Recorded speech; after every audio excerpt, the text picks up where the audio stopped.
أعوذ بالله من الشيطان الرجيم. بسم الله الرحمن الرحيم. ويل للمطففين الذين إذا اكتالوا على الناس يستوفون وإذا كالوهم أو وزنوهم يخسرون ألا يظن أولئك أنهم مبعوثون ليوم عظيم يوم يقوم الناس لرب العالمين. إن الله وملائكته يصلون على النبي يا أيها الذين آمنوا صلوا عليه وسلموا تسليما. اللهم صل على سيدنا ومولانا محمد وعلى آل سيدنا ومولانا محمد وبارك وسلم. الصلاة والسلام عليك يا رسول الله وعلى آلك وأصحابك يا حبيب الله. الصلاة والسلام عليك يا رحمة للعالمين وعلى آلك وأصحابك يا شفيع المذنبين. حاضرین محترم، نبی کریم صلی اللہ علیہ وآلہ وسلم کے وہ ارشادات عالیہ جن میں آپ نے یہ فرمایا کہ جو فلاں کام کرے یا نہ کرے وہ ہم میں سے نہیں ہے، ہماری جماعت میں سے نہیں، اس حوالے سے گزشتہ 2-3 جمعوں میں چند احادیث آپ حضرات کے گوش گزار کی تھیں. آج بھی ایک ایسی ہی حدیث، ابھی جو آیات تلاوت کی ہیں ان میں بھی اسی عمل سے ہمیں روکا گیا. نبی کریم علیہ السلام کا ارشاد گرامی ہے، من غش فلیس منا، جو لوگوں کو دھوکہ دے، ملاوٹ کرے، وہ ہم میں سے نہیں ہے. ہمارے معاشرے میں جہاں دیگر بہت سی برائیاں، عیب اور قباحتیں پائی جاتی ہیں، یہ بھی برائی بہت زیادہ ہے. آج کوئی چیز خالص نہیں ملتی، ہر چیز میں ملاوٹ ہے، دھوکہ دیا جا رہا ہے، کم تولنا، کم ناپنا، دھوکہ دینا، ملاوٹ کرنا، یہ ساری برائیاں ہمارے معاشرے میں بہت عام ہیں. اور اب لوگ انہیں برائی سمجھتے نہیں، عیب سمجھتے نہیں، گناہ نہیں سمجھتے. صبح سے شام تک ہماری تجارت دھوکہ دہی، ملاوٹ، فراڈ اور فریب پر مشتمل ہوتی ہے. سورہ مطففین کی ابتدائی آیات میں نے آپ حضرات کے سامنے تلاوت کی ہیں. پروردگار عالم ارشاد فرماتا ہے، ویل للمطففین، ہلاکت ہے، تباہی اور بربادی ہے ان لوگوں کے لیے جو ناپ اور تول میں کمی کرتے ہیں. الذین اذا اکتالوا علی الناس یستوفون، جب وہ لوگوں کو کوئی چیز ناپ کر یا تول کر دیتے ہیں اس کے اندر کمی کرتے ہیں. وَإِذَا كَالُوهُمْ أَوْ وَزَنُوهُمْ يُخْسِرُونَ، جب وہ اپنا حق وصول کرے تو پورا پورا، لیکن وَإِذَا كَالُوهُمْ أَوْ وَزَنُوهُمْ يُخْسِرُونَ، جب وہ دوسروں کو تول کے، ناپ کے، وزن کر کے دیتے ہیں اس میں کمی کر دیتے ہیں. أَلَا يَظُنُّ أُولَئِكَ أَنَّهُمْ مَبْعُوثُونَ، کیا وہ لوگ یہ یقین نہیں رکھتے کہ ایک دن دوبارہ انہیں اٹھایا جائے گا، زندہ کیا جائے گا. اور یہ کیسا دن، لیوم عظیم، فرمایا جو بہت بڑا دن ہوگا. یوم یقوم الناس لرب العالمین، جس دن اپنے اس رب کے سامنے وہ کھڑے ہوں گے جو تمام جہانوں کا رب ہے. اور اس کے سامنے کھڑے ہو کے اپنے ایک ایک عمل کا ان کو حساب دینا پڑے گا، کیا وہ اس دن سے غافل ہو گئے کہ جب اللہ رب العالمین کے حضور کھڑے ہو کے اپنے ہر عمل کا جواب دینا ہے؟ اگر یہ دن ان کو یاد رہتا، وہ کبھی تولنے میں ناپنے میں کمی نہ کرتے، دھوکہ نہ دیتے، ملاوٹ نہ کرتے۔ یہ ساری برائیاں اور سارے عیب اس وجہ سے ہو رہے ہیں کہ وہ اس بڑے دن کو، بڑی عظمت والے دن کو بھول چکے ہیں، اور یہ بھول چکے ہیں کہ خالق کائنات کے حضور کھڑے ہو کے ایک ایک عمل کی جواب دہی بھی کرنی ہے۔ ان آیات کا آغاز ویل للمطففین کے الفاظ سے کیا گیا۔ تطفیف کہتے ہیں کسی بھی چیز میں کمی کرنا، اپنا حق پورا پورا وصول کرنا، اور جب دوسرے کو اس کا حق دینے کا وقت آئے اس میں ڈنڈی مارنا، اس میں کمی کر دینا۔ اللہ رب العزت نے ایسے لوگوں کے لیے فرمایا کہ تباہی اور بربادی ہے اور ہلاکت ہے ان لوگوں کے لیے۔ تطفیف صرف ناپ تول میں نہیں، لین دین میں نہیں ہوتی، اس کا مفہوم بڑا وسیع ہے۔ ہر وہ حق، چاہے وہ اللہ کا ہے یا بندوں کا ہے، جس میں وہ حق کو پورا نہیں کرتا، کمی کرتا ہے، عربی زبان میں اس کے لیے تطفیف کا لفظ استعمال ہوا ہے۔ حضرت عبداللہ بن عباس رضی اللہ تعالیٰ عنہ قرآن حکیم کے سب سے پہلے مفسر ہیں، وہ فرماتے ہیں کہ اگر کوئی شخص نماز میں، زکوٰۃ میں، روزے میں، دیگر عبادات میں کمی کرتا ہے، وہ بھی تطفیف کے اندر داخل ہے۔ نماز پڑھنے کا شریعت نے ہمیں حکم بھی دیا، اس کا طریقہ بھی بیان فرمایا کہ اس طرح قیام کرو، رکوع سجدہ اس طرح کرو، اطمینان کے ساتھ ٹھہر ٹھہر کے اس کے ارکان کو ادا کرو۔ اب اگر کوئی شخص اس میں ڈنڈی مارتا ہے، نہ قیام ٹھیک ہے، نہ رکوع سجدہ ٹھیک ہے، بلکہ جلدی جلدی نماز پڑھ کے وہ فارغ ہو جاتا ہے، تو اس کا مطلب ہے اس نے اللہ کے اس حق میں کمی کر دی ہے۔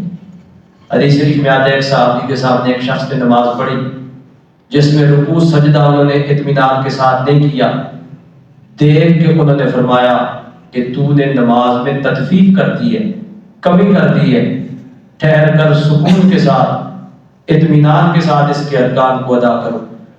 زکوٰۃ کا معاملہ ہے، اگر اندازے سے زکوٰۃ دے دی، پورا حساب کر کے نہیں دی، یا نکالی تو حساب کر کے، لیکن آگے دینے میں احتیاط نہیں کی کہ کس کو دینی ہے کس کو نہیں دینی، جو بھی آیا اس پہ دے دی، تو اس کا مطلب یہ ہوا اس نے رب کا یہ حق صحیح طریقے سے ادا نہیں کیا۔ روزہ رکھ لیا ہے، بھوک پیاس تو برداشت کر لی، لیکن باقی وہ سارے کام کرتا رہا جن سے اللہ اور اس کے رسول نے منع کیا ہے، تو اس کا مطلب یہ ہوا کہ اس عبادت کا پورا حق اس نے ادا نہیں کیا۔ تو حقوق اللہ ہوں یا حقوق العباد ہوں، جب اپنا حق دینے کا وقت آئے تو انسان تقاضا کرے کہ میرا حق مجھے پورا دیا جائے، لیکن جو حقوق اور فرائض اس کے ذمے ہیں، جب ان کی ادائیگی کا وقت آئے تو اس میں ڈنڈی ماری جائے۔ ایک شخص کسی محکمے میں ملازم ہے، کسی فیکٹری کسی ادارے میں کام کر رہا ہے، اب اس نے ایک معاہدہ کر لیا کہ میں 5 گھنٹے 8 گھنٹے یہ ملازمت کروں گا اور اس کے بدلے مجھے اتنا صلہ دیا جائے گا، اتنی تنخواہ دی جائے گی۔ اب اگر اپنے اس وقت میں وہ ڈنڈی مار رہا ہے کہ ملازمت کا معاہدہ 8 گھنٹے کا ہے، 7 گھنٹے وہ اپنی ڈیوٹی ٹھیک کرتا ہے، 1 گھنٹہ وہ ڈنڈی مارتا ہے اور مہینے کے بعد وہ تنخواہ پوری لیتا ہے، تو اس کا مطلب یہ ہوا کہ جو حق اس کے ذمے تھا وہ اس نے پورا ادا نہیں کیا اور تنخواہ وہ پوری لے رہا ہے۔ اب یہ تطفیف میں داخل ہے اور یہ اس کے لیے جائز نہیں، بلکہ شریعت نے اسی عمل کو حرام قرار دے دیا ہے۔ دفتروں میں آپ جا کے دیکھیں، آج تو عجیب صورتحال ہے۔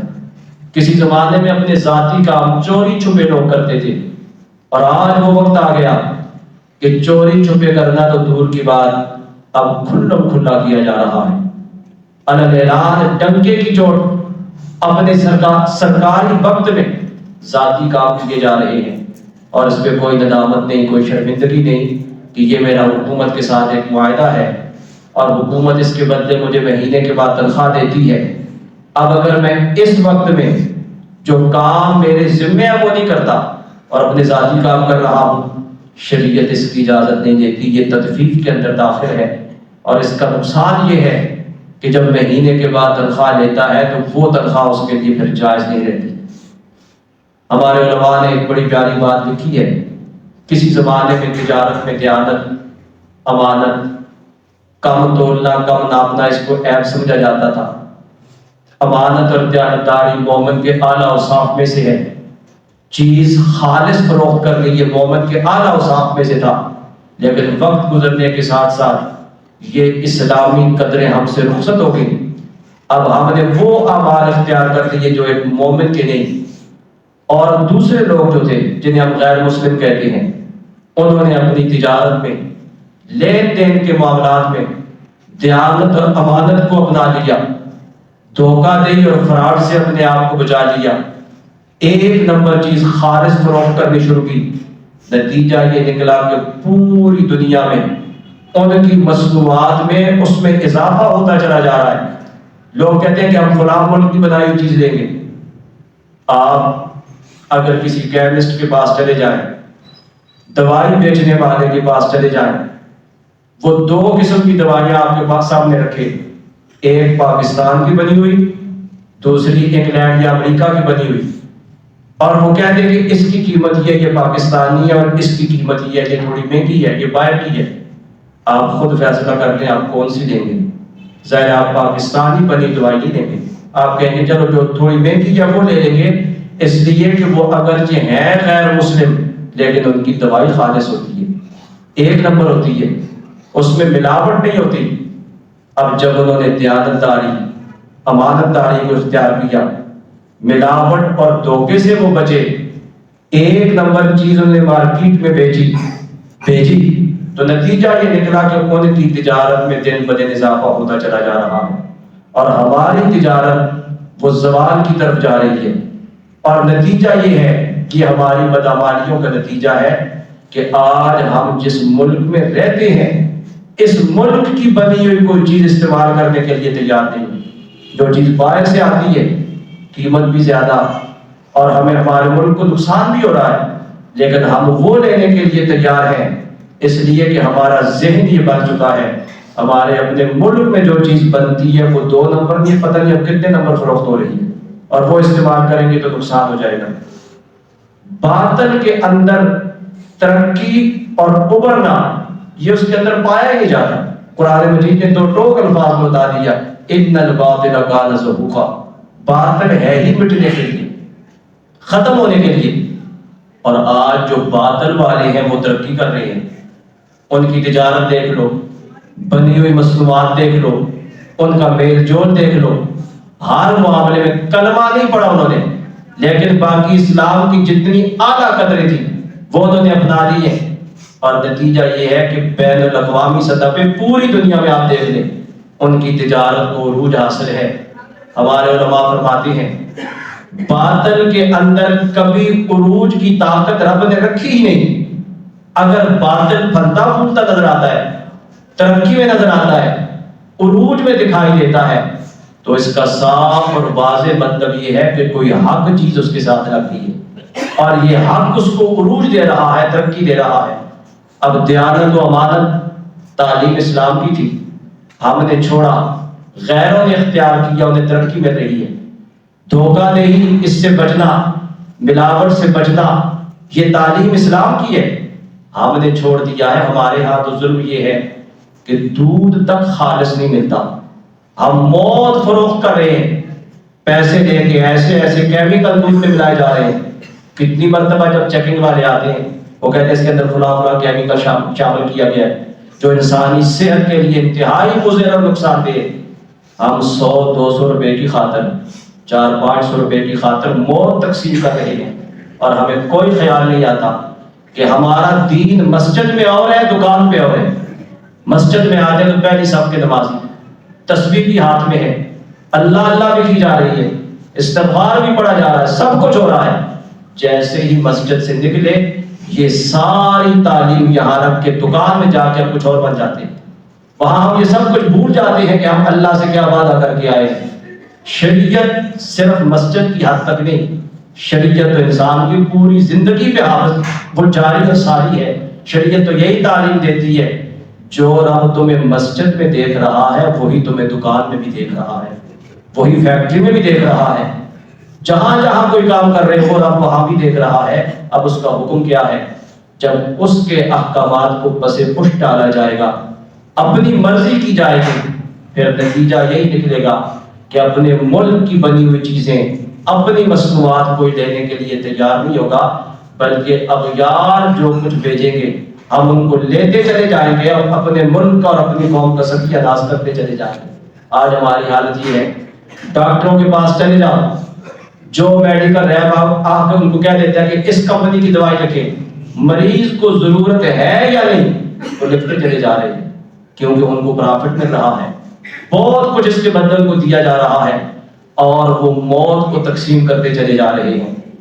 یہ مختلف انداز میں، مختلف روپ میں دکانوں پہ دیکھیں، اسپتالوں میں دیکھیں، بڑے بڑے قاتل بیٹھے ہوئے ہیں جن کے لیے کوئی سزا نہیں، جس کو جرم سمجھا ہی نہیں جا رہا اور جس کو لوگوں کو بے وقوف بنا کے بس یہ ہے کہ 2 اور 2 4 کیسے ہوتے ہیں۔ تو باطل کے اندر رب نے عروج اور ترقی کی صفت نہیں رکھی، وہ تو مٹنے کے لیے آیا ہے۔ آج اگر باطل ترقی کر رہا ہے تو کوئی نہ کوئی حق چیز اس کے ساتھ رکھ گئی ہے۔ دیانت، امانت، چیز خالص فروخت کرنا، یہ اسلام کی تعلیمات تھیں۔ جب اغیار نے ان کو اپنایا وہ دنیا میں ترقی کر رہے ہیں اور ہم دن بدن زوال کا شکار ہوتے چلے جا رہے ہیں۔ قرآن حکیم نے ایک بڑی پیاری تعلیم ہمیں یہ دی تھی کہ جب ایسا کوئی معاشرے میں گناہ عام ہو جائے جس سے روکنے والا کوئی نہ ہو اور لوگ اس گناہ کو گناہ بھی نہ سمجھیں، سارے اس گناہ میں مبتلا ہو جائیں، پھر جب رب کا عذاب آتا ہے اس وقت یہ نہیں دیکھا جاتا کہ گناہ کیا کس نے ہے اور گناہ سے بچا کون ہے۔ جب وہ عام عذاب آتا ہے وہ سارے اس عذاب کی لپیٹ میں آ جاتے ہیں۔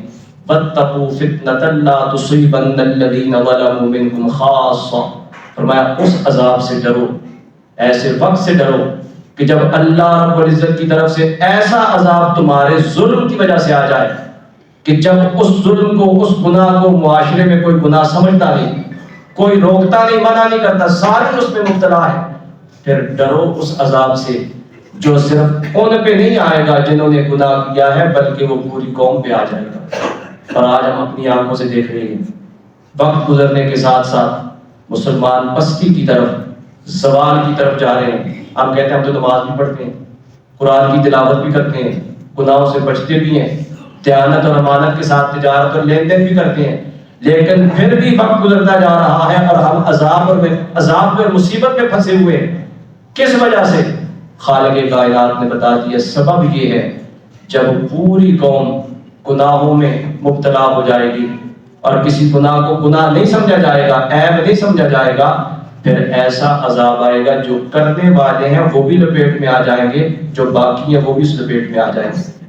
تو ملاوٹ، دھوکہ دہی انہی گناہوں میں سے بہت بڑا گناہ ہے۔ ہم تو بہت کچھ کر رہے ہیں۔ نبی کریم صلی اللہ علیہ وآلہ وسلم کی تعلیم دیکھیے، سرکار نے امت کو کیا سبق دیا۔ حدیث شریف میں آتا ہے، مدینہ شریف میں ایک دفعہ بارش ہوئی، کچھ گندم بارش کے پانی سے بھیگ کے دوسرے دن سرکار بازار میں تشریف لے گئے، دیکھا ایک شخص گندم فروخت کر رہا ہے، اوپر خشک گندم ہے لیکن نیچے وہی جو بارش کے پانی سے بھیگ گئی تھی وہ ہے۔ سرکار اس کے پاس تشریف لے گئے اور اپنا دست مبارک اس کے اندر داخل کیا اور نیچے سے گندم نکالی تو وہ گیلی تھی۔ ارشاد فرمایا یہ جو خشک گندم ہے یہ اوپر کیوں رکھی ہوئی ہے اور جو گیلی ہے اس کو نیچے کیوں رکھا ہے؟ انہوں نے عرض کی، یا رسول اللہ رات کو بارش ہوئی ہے، کچھ بھیگی ہے، کچھ خشک ہے تو میں نے آ کے یہاں رکھ دی ہے۔ سرکار نے ارشاد فرمایا جو گیلی تھی اس کو اوپر رکھتے تاکہ خریدنے والا جب آتا تو وہ دیکھ لیتا، اگر وہ گیلی خریدنا چاہے تو اس کی مرضی اور اگر وہ نہ خریدنا چاہے تو اس کی مرضی۔ تو ہم نے جس انداز سے رکھی ہے یہ گاہک کو دھوکہ دینے کے مترادف ہے، اور سرکار نے ارشاد فرمایا من غش فلیس منا، جو دوسروں کو دھوکہ دے وہ ہم میں سے نہیں ہے۔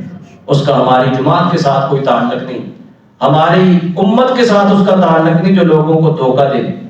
جو شریعت اتنے سے دھوکے سے بھی منع کرتی ہے، وہ شریعت یہ کیسے گوارا کرے گی کہ دودھ کے اندر کیمیکل ملا کے پلا دیے جائیں تاکہ بچے بوڑھے جوان سارے بیماریوں میں مبتلا ہو جائیں، موت کے منہ میں چلے جائیں۔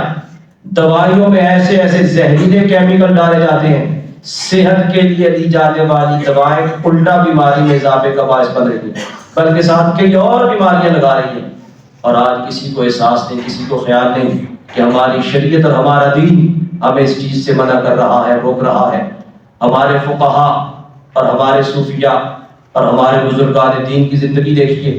امام اعظم ابو حنیفہ رضی اللہ تعالیٰ عنہ، جن کے ہم سب مقلد ہیں، بہت بڑے عالم بھی تھے، بہت بڑے امام، اور اس کے ساتھ ساتھ بہت بڑے تاجر بھی تھے، کپڑے کی تجارت کرتے تھے۔ ایک مرتبہ آپ کی دکان میں کوئی ایسا تھان آ گیا جس میں کوئی عیب تھا، کوئی خرابی تھی، ملازم رکھے ہوئے تھے۔ آپ نے اپنے ملازموں سے فرمایا جب کوئی یہ کپڑا لینے کے لیے آئے تو گاہک کو اس کا عیب پہلے بتا دیا جائے، اگر وہ خریدنا چاہے تو اس کی مرضی، نہ خریدنا چاہے تو اس کی مرضی، بغیر بتائے یہ تھان فروخت نہیں کرنا، یہ بتا کے آپ چلیں گے۔ بعد میں کوئی خریدار آیا، جو ملازم تھا اسے عیب بتانا یاد نہ رہا، اس نے وہ تھان فروخت کر دیا۔ امام صاحب جو تشریف لائے، دیکھا دکان میں وہ تھان نہیں ہے۔ آپ نے فرمایا وہ جو عیب والا تھان تھا، کپڑا تھا، وہ کدھر ہے؟ ملازم نے کہا حضور میں نے بیچ دیا ہے۔ اگر آج کل کا کوئی مالک ہوتا وہ شاباش دیتا، بہت اچھا کیا ہے، گاہک کو بے وقوف بنا لیا ہے، اگر بتا دیا جاتا تو کون خریدتا، اسے شاباش دی جاتی۔ امام صاحب نے پوچھا کیا خریدار کو اس کا عیب بتایا تھا؟ عرض کی حضور مجھے تو یاد نہیں رہا، میں بھول گیا ہوں، وہ کپڑا لے کے چلا گیا ہے۔ آپ نے فرمایا یہ تو نے بڑی زیادتی کی ہے، شریعت اجازت نہیں دیتی اس چیز کی۔ شریعت کا حکم یہ ہے کہ عیب والی چیز فروخت نہ کی جائے، یا تو گاہک کو عیب بتا دیا جائے، اور اگر بتاتے نہیں تو ایسی چیز کو فروخت بھی نہ کرو۔ ارشاد فرمایا، میرے آقا نے ارشاد فرمایا، ابن ماجہ کی حدیث ہے، سرکار مدینہ صلی اللہ علیہ وآلہ وسلم نے ارشاد فرمایا جو عیب دار چیز بیچے اور گاہک کو اس کا عیب نہ بتائے اور وہ بیچ ڈالے، سرکار ارشاد فرماتے ہیں ایسا شخص مسلسل رب کے غضب اور اللہ رب العزت کے عذاب میں رہتا ہے، اور فرشتے اس پہ لعنت اور پھٹکار کی دعائیں کرتے رہتے ہیں، لعنتیں برستی رہتی ہیں، اور وہ اللہ کے غضب میں ہمیشہ رہتا ہے جو عیب دار چیز فروخت کرتے اور گاہک کو بتائے گا۔ تو آپ نے ارشاد فرمایا جب میں نے کہا تھا کہ بتایا کیوں نہیں؟ عرض کی حضور بھول گیا تھا۔ اب امام صاحب نے یہ نہیں فرمایا کہ بھول گئے تو چلو شریعت معاف کر دیتی ہے، آپ نے فرمایا جاؤ اعلان کرو، تلاش کرو اس گاہک کو جو یہ تھان عیب والا کپڑا لے کے گیا ہے۔ اپنے ملازمین کو بھیج دیا، وہ جا کے شہروں میں پوچھتے پھرتے ہیں، تلاش کرتے رہتے ہیں، اور تلاش کرتے کرتے بالآخر شام کے وقت وہ شخص مل جاتا ہے جو وہ تھان لے کے آیا تھا۔ امام صاحب کی خدمت میں اس کو لایا جاتا ہے کہ حضور یہ شخص وہ تھان لے کے گیا تھا۔ آپ نے ارشاد فرمایا بھائی اس کپڑے کے اندر یہ عیب ہے، اگر اس عیب کے ساتھ رکھنا چاہو تو تمہاری مرضی، اور اگر ہمیں واپس کرنا چاہو تو تمہاری مرضی۔ یہ ہے دیانت، یہ ہے امانت۔ اور اللہ رب العزت نے پھر ترقی اور عروج بھی ایسا عطا فرمایا کہ امام صاحب اپنے دور کے اگر فقیہ بہت بڑے ہیں، تاجر بھی بہت بڑے اور سرمایہ دار بھی بہت بڑے ہیں، اتنے بڑے سرمایہ دار کہ لوگ قرض لینے کے لیے امام صاحب کے پاس آتے اور امام صاحب انہیں قرض دے دیتے۔ اور شریعت کی تعلیمات کا اتنا پاس اور لحاظ ہے، ایک جنازے میں گئے، سخت گرمی ہے، دھوپ میں کھڑے ہو گئے، ساتھ ہی کوئی مکان کی دیوار تھی، اس کا سایہ بھی تھا، لوگ سائے میں کھڑے ہیں، امام صاحب دھوپ میں کھڑے ہو گئے۔ کسی نے کہا حضور سائے میں آ جائیں، فرمایا نہیں میں ادھر ہی ٹھیک ہوں۔ جب اصرار کیا فرمایا جو صاحب خانہ ہے، جو گھر کا مالک ہے، وہ میرا مقروض ہے، اس نے مجھ سے قرض لیا تھا، یہ اس کی دیوار کا سایہ ہے، میں اس کی دیوار کے سائے سے اس لیے فائدہ نہیں اٹھاتا کہ کہیں یہ سود میں شامل نہ ہو جائے، یہ میرا مقروض ہے، مکان اس کا ہے، دیوار اس کی ہے، سایہ اس کی دیوار کا ہے، تو میں اس لیے کھڑا نہیں ہوتا کہ کہیں یہ سود کے اندر شامل نہ ہو جائے۔ جب تجارت میں، جب لین دین میں، جب معاملات میں دین کو اور دینی تعلیمات کو اتنی اہمیت دی جاتی تھی، اللہ رب العزت پھر عروج بھی ایسا عطا فرماتا ہے۔ اور آج ہم سارے زوال کا شکار ہیں، ہمارے یہاں بس کوشش یہ ہوتی ہے کہ چیز نکل جائے چاہے دوسرے کا بیڑا ہی غرق ہو جائے، جتنا نقصان ہوتا ہے ہوتا چلا جائے، ہمارا مال فروخت ہو جائے۔ دھوکہ دہی، ملاوٹ، عیبدار چیزیں فروخت کرنا شریعت میں سخت حرام ہے۔ ایسی آمدن شریعت اس کو حلال نہیں کہتی، حرام کے زمرے میں آتی ہے۔ اور نبی کریم علیہ السلام کا ارشاد ہے، حرام مال سے جو جسم پرورش پائے گا، جو خون بنے گا، جب تک وہ بدن میں رہے گا کوئی عبادت قبول نہیں ہوگی۔ اور حرام مال سے پرورش پانے والا جسم وہ جنت کا نہیں بلکہ جہنم کا حقدار ہے۔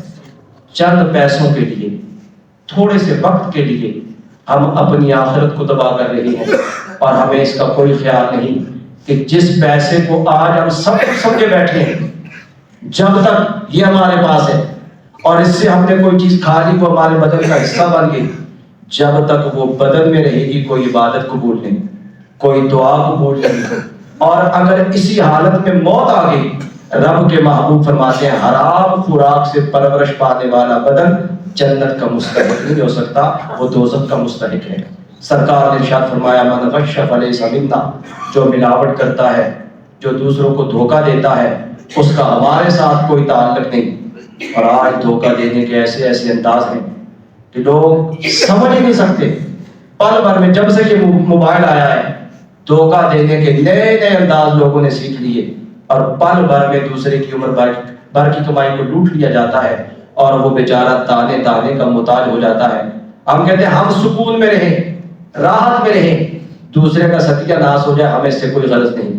یاد رکھیے یہ اسلام کی تعلیم نہیں، یہ شریعت کی تعلیم نہیں ہے۔ شریعت کا حکم یہ ہے، نبی کریم علیہ السلام نے ارشاد فرمایا لا یؤمن احد، تم میں سے کوئی شخص اس وقت تک مومن نہیں ہو سکتا جب تک وہ اپنے مسلمان بھائی کے لیے وہ چیز پسند نہ کرے جو وہ اپنے لیے پسند کرتا ہے۔ معیار یہ دیا کہ جب تک اپنے لیے جو کچھ پسند کرتا ہے وہ اپنے مسلمان بھائی کے لیے پسند نہیں کرے گا، ایسا شخص مومن نہیں ہو سکتا۔